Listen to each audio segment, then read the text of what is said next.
আমাদের এখানে সারের দোকানে কোকোপিট পাওয়া যায় না, তাই প্রথমবারের মতো অনলাইনে অর্ডার করেছিলাম।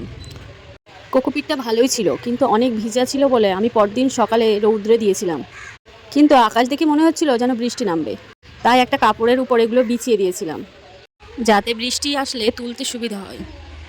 কোকোপিট গাছের মাটি তৈরি করতে কতটা দরকারি সেটা একমাত্র আমরাই জানি, বিশেষ করে ইনডোর প্ল্যান্টের জন্য কোকোপিট খুবই প্রয়োজনীয় একটা জিনিস।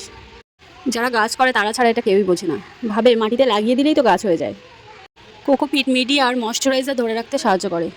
কোকোপিটে যে কোনো বীজ থেকে চারা করতে খুব বেশি সুবিধা হয়। হাতটা ধুয়ে গাছ থেকে দুটো কাঁচা লঙ্কা পেড়ে নিলাম। মেয়ে বলল আমিও একটা লঙ্কা খাবো, তাই ও একটা পেড়ে আমার হাতে দিল। আমার মেয়েও গাছকে অনেক বেশি ভালোবাসে, গাছ লাগাতে চায়, গাছের যত্ন নিতে চায়। বিকালে এসে দেখলাম কোকোপিটগুলো এখনও শুকায়নি, তাই সেদিনের জন্য ছাদে রেখে দিয়েছিলাম।